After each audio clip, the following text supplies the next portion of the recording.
नमस्कार, good morning, जोहार। मैं चुनचुन कुमार, आप देख रहे हैं झारखंडी हिंदी न्यूज। चलिए जानते हैं आज की पहली और बड़ी खबर। धनबाद में मुथूट फाइनेंस में डकैती की कोशिश, पुलिस ने एक को ढेर किया, 2 गिरफ्तार। झारखंड के धनबाद में पुलिस ने दिन में लगभग 10:30 बजे बैंक मोड़ इलाके में मुथूट फाइनेंस कंपनी में डकैती करने पहुंचे 5 बदमाशों को त्वरित कार्रवाई करते हुए घेर लिया और मुठभेड़ में एक बदमाश को मार गिराया, जबकि 2 अन्य को गिरफ्तार कर लिया।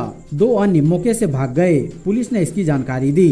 धनबाद के वरिष्ठ पुलिस अधीक्षक संजीव कुमार ने पीटीआई भाषा को बताया कि आज सुबह 10:30 बजे 5 बदमाश डकैती करने के इरादे से बैंक मोड़ स्थित मुथूट फाइनेंस कंपनी के कार्यालय पहुंचे। उन्होंने बताया कि हथियार के बल पर प्रबंधक को बंधक बनाने की कोशिश की, लेकिन सूचना मिलते ही बैंक मोड़ थाना प्रभारी पीके सिंह थाने में मौजूद 2 सिपाहियों के साथ मौके पर पहुंचे। उन्होंने बताया कि इसके बाद हुई मुठभेड़ में उन्होंने जहां एक डकैत को मौके पर ही मार गिराया, वहीं 2 अन्य को धर दबोचा। कुमार ने बताया कि इस दौरान 2 डकैत मौके से भाग गए, जिसकी तलाश की जा रही है।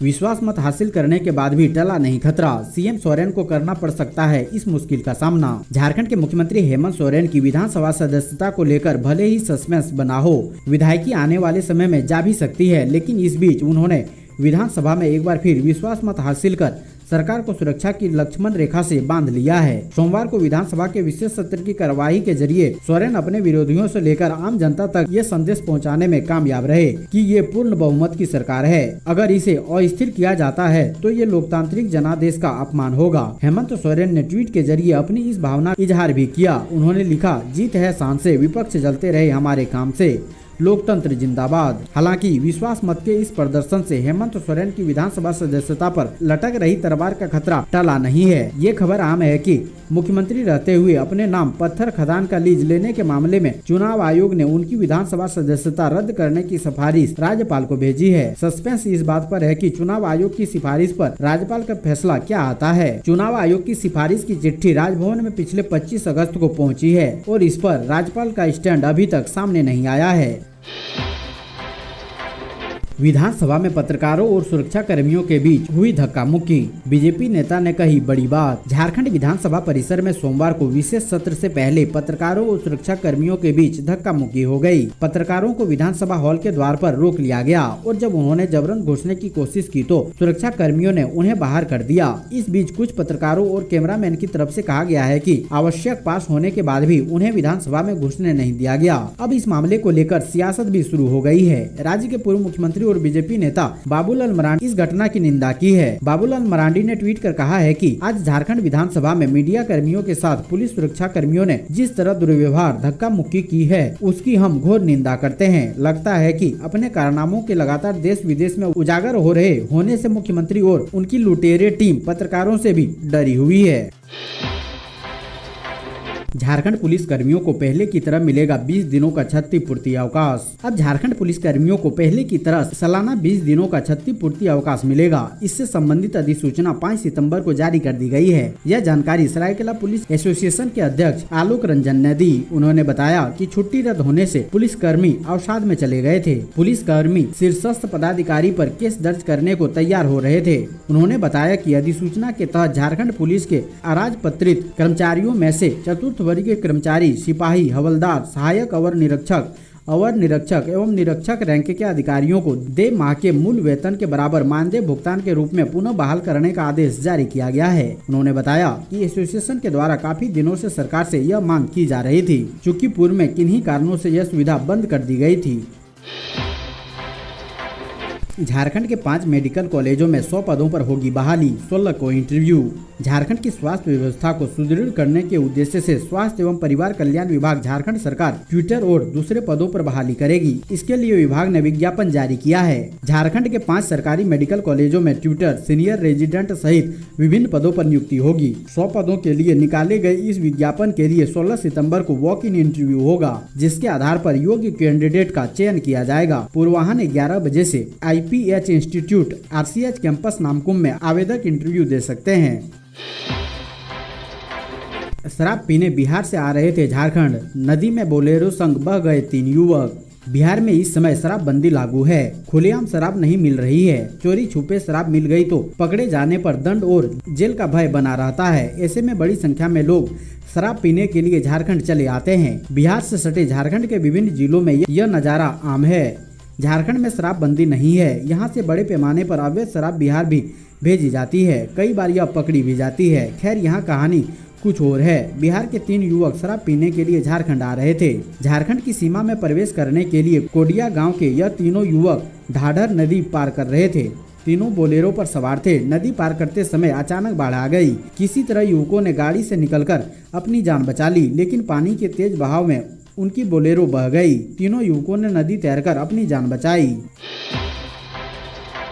धनबाद जिला में चलने वाली सभी 19 दाल भात केंद्र बंद, खाने को तरस रहे गरीब। धनबाद जिला में संचालित सभी 19 मुख्यमंत्री दाल भात केंद्र में सेवा बंद कर दी गई है। प्रशासन ने एक साथ सभी केंद्र के संचालकों ने बंद करने का निर्णय लिया। इससे इन केंद्रों पर रोज भोजन करने के लिए पहुंचने वाले सैकड़ों गरीबों को भारी परेशानी शुरू हो गई है। जिला के विभिन्न प्रखंडों में 19 सीएम दाल भात केंद्र संचालित है। इस केंद्रों पर 5 रुपए प्रति प्लेट भोजन मिलता है। भोजन में दाल भात के अलावा आलू या ओल का चोखा तथा चना व सोयाबरी की सब्जी मिलती है। एक केंद्र पर 200 से 400 लोग प्रतिदिन भोजन करते हैं। सभी केंद्रों का संचालन महिला एवं सहायता समूह द्वारा किया जाता है। राज्य सरकार की तरफ से केंद्र के संचालकों को चावल तथा चना व सोयाबरी आवंटित की जाती है। चावल का आवंटन केंद्रों में आने वाले लोगों की संख्या पर निर्भर करता है। अगर किसी केंद्र पर औसतन 200 लोग प्रतिदिन भोजन करते हैं तो उस केंद्र को खाद्य आपूर्ति विभाग की तरफ से लगभग 12 क्विंटल चावल तथा चना या सोयाबरी दिया जाता है। हर माह यह आवंटन 1 या 2 तारीख को होती है। जबकि जिन केंद्रों पर 400 से ज्यादा लोग भोजन करते हैं वहाँ 21 से 24 क्विंटल आलू दिया जाता है। चना भी 40 किलो तक मिलता है। बाकी अन्य सामग्री जैसे दाल, आलू तथा ईंधन की व्यवस्था संचालकों को करनी है। इन केंद्रों पर सिर्फ दोपहर का खाना ही मिलता है। दाल भात केंद्रों के संचालकों का कहना है कि 5 सितंबर तक कोई आवंटन नहीं मिला है। मंगलवार को कर्मा की छुट्टी है। उन लोगों ने बाध्य होकर तत्काल केंद्रों को बंद करने का निर्णय लिया है।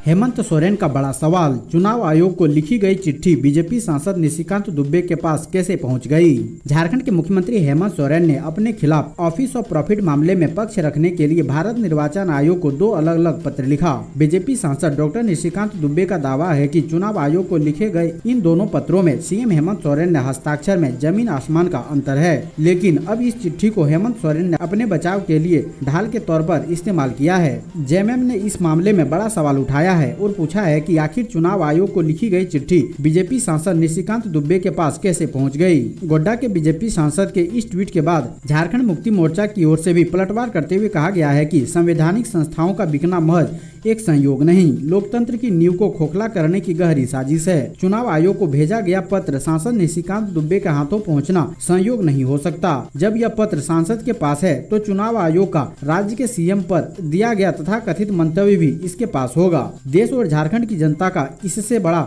अपमान और क्या हो सकता है। रही बात हेमंत सोरेन के हस्ताक्षर की, तो उनके द्वारा पुष्टि की जा रही है। जेएमएम ने इस संबंध में राष्ट्रपति भवन से भी संज्ञान लेने का आग्रह किया है। हेमंत के विधायकों को संपर्क में रहने का निर्देश, तुरंत हाजिर होने का फरमान। विश्वास मत हासिल करने के बाद हेमंत सरकार का आत्मविश्वास भले ही लौट आया हो, लेकिन राज्य का राजनीतिक संकट अभी टला नहीं है। प्रतीक्षा बस राजभवन के निर्णय की है। राजभवन ने यह जानकारी संयुक्त प्रगतिशील गठबंधन के शिष्टमंडल को दी थी कि चुनाव आयोग ने उन्हें मुख्यमंत्री से संबंधित पत्र भेजा है। इसके बारे में वे जल्द जानकारी देंगे। ऐसी परिस्थिति में राजभवन के फैसले पर सबकी नजर है। सत्ता पक्ष के विधायकों को एकजुट रखने के लिए झामुमो और कांग्रेस ने खूब जद्दोजहद की। पहले रांची में लगातार बैठकों का दौर चला। इसके बाद एक सप्ताह रायपुर के 5 सितारा मेफेयर रिसोर्ट में विधायक रहे। विश्वास मत प्रस्ताव के लिए उन्हें विशेष विमान से यहां लाकर सर्किट हाउस में रखा गया। विधानसभा में विश्वास मत हासिल होने के बाद वे फिर सर्किट हाउस पहुंचे, जहां उन्हें अपने अपने क्षेत्र में जाने की अनुमति दी गई। विधायकों को कहा गया है कि वे सतत संपर्क में रहें। यही नहीं, आपात स्थिति में बुलाए जाने पर वे तत्काल उपस्थित होंगे। विधायकों पर निगरानी बनाए रखने की जिम्मेवारी दल के सचेतकों और प्रमुख नेताओं की है। विधायकों ने भी भरोसा दिलाया है कि वे नेतृत्व के आदेशानुसार कार्य करेंगे। सीआईएसएफ की महिला कांस्टेबल से रेप और पुलिस पर हमला करने वाला आरोपी झारखंड से गिरफ्तार। सीआईएसएफ की महिला कांस्टेबल से रेप और ब्लैकमेल करने, पुलिस टीम पर हमला करने के आरोप में दिल्ली पुलिस की क्राइम ब्रांच ने झारखंड से एक शख्स को गिरफ्तार किया है। अपराध शाखा के जिला पुलिस आयुक्त राजेश देव ने कहा है कि आरोपी दीपक कुमार को झारखंड के हजारीबाग इलाके से पकड़ा गया है। डीजीपी ने कहा, आरोपी ने पीड़िता के साथ रेप किया था और उसके भाई और अन्य रिश्तेदारों को भारतीय सेना और बिहार पुलिस में नौकरी दिलाने का झांसा देकर करीब 28 लाख रुपए की ठगी की थी। जब दिल्ली पुलिस की टीम ने उसे गिरफ्तार करने की कोशिश की तो उसने 30-40 अन्य लोगों के साथ मिलकर पुलिस टीम पर हमला किया और उन्हें पटना में अपने ठिकानों पर बंदी बना लिया। बाद में मौके से फरार हो गया। अधिकारी ने बताया कि दिल्ली में सीआईएसएफ में कार्यरत एक महिला कांस्टेबल ने आरोपी के खिलाफ बिंदापुर थाने में रेप और धोखाधड़ी का मामला दर्ज कराया था। महिला कांस्टेबल का कहना है कि वो वैवाहिक वेबसाइट जीवनसाथी.com के जरिए आरोपी के संपर्क में आई थी। पुलिस ने बताया कि महिला कांस्टेबल का आरोप है कि आरोपी ने उसके साथ रेप किया। इसके बाद उसे ब्लैकमेल करना शुरू कर दिया कि अगर उसने ये बात किसी और को बताई तो वो वीडियो और तस्वीरें लीक कर देगा। नौकर ने सोते समय मालिक, मालकिन और बेटी पर किया फरसे से हमला, दंपति की मौत। झारखंड के गुमला से दिल दहला देने वाली वारदात सामने आई है। गुमला के रायडी प्रखंड के मझगांव जामटोली में सोमवार रात करीब 10 बजे शराबी नौकर सत्येंद्र लकड़ा ने अपने ही मालिक 65 वर्षीय रिचर्ड मिंज, उनकी पत्नी मिलानी मिंज, बेटी टेरेसा मिंज पर फरसे से हमला कर घायल कर दिया। घायल रिचर्ड और उनकी पत्नी मिलानी मिंज की मौत रिम्स ले जाते समय हो गई, जबकि हमले में उनकी बेटी टेरेसा का इलाज रांची स्थित रिम्स में चल रहा है। जानकारी के मुताबिक नौकर सत्येंद्र लकड़ा रात में अचानक उठा और फरसा लेकर एक ही कमरे में सो रहे रिचर्ड, मिलानी मिंज और टेरेसा पर हमला कर दिया। इसी दौरान दूसरे कमरे में सो रहे रिचर्ड के बेटे पर भी नौकर ने टांगी से प्रहार किया, लेकिन किसी तरह उसकी जान बच गई। रिचर्ड का बेटा भागकर घर से बाहर निकलने में कामयाब हो गया, जिसके बाद उसने शोर मचा दिया। शोर सुनकर मौके पर पहुंचे ग्रामीणों ने नौकर सत्येंद्र को किसी तरह पकड़ा और एक कमरे में बंद कर दिया। इसके बाद ग्रामीणों ने पुलिस को सूचना दी। सूचना मिलने के बाद पुलिस मौके पर पहुंची और आरोपी नौकर को गिरफ्तार कर लिया। रांची विश्वविद्यालय और डीएसपीएमयू ने मनाया करम पर्व, मंत्री रामेश्वर उरांव ने लगाया करम पौधा। रांची विश्वविद्यालय और डॉक्टर श्याम प्रसाद मुखर्जी विश्वविद्यालय में मंगलवार को धूमधाम से करम पर्व मनाया गया। मुख्य अतिथि वित्त मंत्री रामेश्वर उरांव के साथ ही पाटलिपुत्र विश्वविद्यालय बिहार के कुलपति डॉक्टर आर.के. सिंह मौके पर उपस्थित रहे।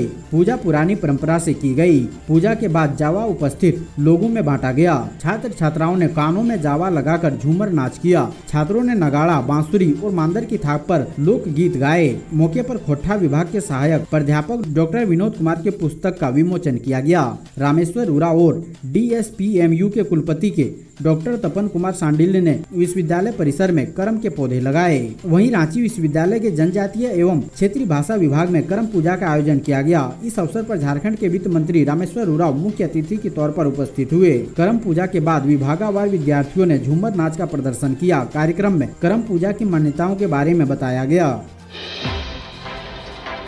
अब झारखंड के खुट्टी में 15 साल की लड़की से रेप, बोले पूर्व सीएम। इस लव जिहाद बाढ़ से समाप्त हो जाएगा आदिवासियों का अस्तित्व। झारखंड के खुट्टी जिले से जनजातीय समाज की एक नाबालिग लड़की से दुष्कर्म का मामला सामने आया है। आरोपित भी नाबालिग बताया जा रहा है। झारखंड के खुट्टी जिले से जनजातीय समाज की 15 साल की लड़की से दुष्कर्म का मामला सामने आया है। आरोपित भी नाबालिग बताया जा रहा है। पुलिस ने उसे हिरासत में लेकर बाल सुधार गृह भेज दिया है। राज्य के पूर्व मुख्यमंत्री और बीजेपी नेता बाबूलाल मरांडी ने इस घटना के बाद कहा है कि जिस तरह लव जिहाद के मामले बढ़ रहे हैं, उससे झारखंड में आदिवासियों का अस्तित्व ही समाप्त हो जाएगा। मामला खुट्टी के जरियाडी क्षेत्र का है। एसपी अमन कुमार ने बताया कि पीड़िता 4 महीने की गर्भवती है। उसका मेडिकल कराया गया है। मामले की जांच जारी है। जानकारी के मुताबिक आदिवासी लड़की 10वीं कक्षा में पढ़ती है। आरोपित ने छात्रा के साथ 4 बार दुष्कर्म किया। मामले को खुलासा तब हुआ जब छात्रा गर्भवती हो गई।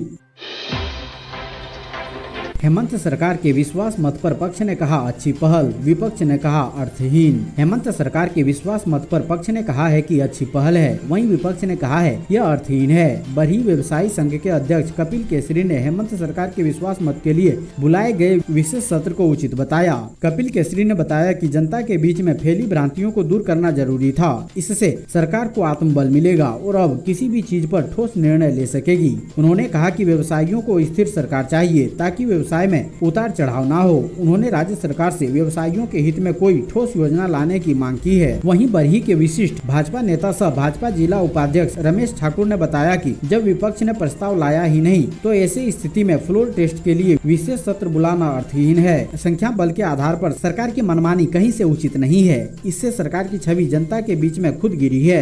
अभी तक राज्यपाल ने सरकार को किसी भी प्रकार का नोटिस जारी नहीं किया है। उन्होंने कहा कि भाजपा जनहित के मामलों को संवैधानिक तरीकों से उठाता रहा है और आगे भी उठाता रहेगा। बूढ़ा पहाड़ पर मुठभेड़, माओवादियों का बंकर ध्वस्त, 40 के करीब लैंड माइंस बरामद। झारखंड छत्तीसगढ़ सीमा पर मौजूद बूढ़ा पहाड़ पर सुरक्षा बलों और माओवादियों से मुठभेड़ हुई। मुठभेड़ के बाद पुलिस ने सर्च अभियान में माओवादियों के एक बंकर को ध्वस्त किया है। इस बंकर में 40 के करीब लैंड माइंस, 1000 किलो के करीब चावल, नक्सल साहित्य और भारी मात्रा में अन्य सामग्री को जब्त किया है। सुरक्षा बलों ने बरामद लैंड माइंस को विस्फोट कर नष्ट कर दिया है। लातेहार एसपी अंजनी अंजन ने बताया कि सोमवार की सुबह यह मुठभेड़ हुई है। इस मुठभेड़ में माओवादियों के बंकर को ध्वस्त किया गया है। इलाके में माओवादी खिलाफ अभियान जारी है। Series land mines 30, pressure cooker land mines 1, can mines 3, series land mines 5, चावल 1000 किलो, दाल 50 किलो, आटा 5 किलो, पॉलीथीन बड़ा साइज 10, नक्सल साहित्य, भारी मात्रा में दवा मिला है। विधवा महिला ने शादी से किया इनकार तो गोद डाला चाकू से। शादीशुदा सनकी आशिक गिरफ्तार। शादीशुदा सरफिरी आशिक ने सरेराह एक विधवा महिला पर चाकू से हमला कर दिया। महिला को फिलहाल बोकारो के सदर अस्पताल में भर्ती कराया गया है। यह वारदात चास थाना क्षेत्र के मेन रोड पर हुई है। घायल हुई महिला की पहचान सुमित्रा देवी के रूप में हुई है, जबकि आरोपी शिवचरण बावरी को गिरफ्तार कर लिया गया है। चास थाना प्रभारी मोहम्मद रुस्तम के मुताबिक चास थाना क्षेत्र के तेली डी बावरी मोहल्ले में रहने वाले शिवचरण बावरी ने विधवा महिला सुमित्रा को तेजधार हथियार से ताबड़तोड़ वार कर गंभीर रूप से घायल कर दिया है। घायल महिला को चास पुलिस ने आनंद फानन में बोकारो सदर अस्पताल पहुंचाया। यह वारदात एक तरफा प्यार के कारण हुई है। आरोपी को पुलिस ने धारदार हथियार के साथ गिरफ्तार किया है। पुलिस ने बताया कि सरफिरा आशिक शादीशुदा है और 2 बच्चों का बाप है। घायल हुई सुमित्रा के पति का निधन 1 साल पहले हुआ था। उसके बाद से ही विधवा सुमित्रा पर शिवचरण डोरे डाल रहा था। इस दौरान सुमित्रा के परिवार वालों ने कई बार शिवचरण को समझाने का प्रयास किया, लेकिन वह सुमित्रा से शादी करने की जिद कर रहा था।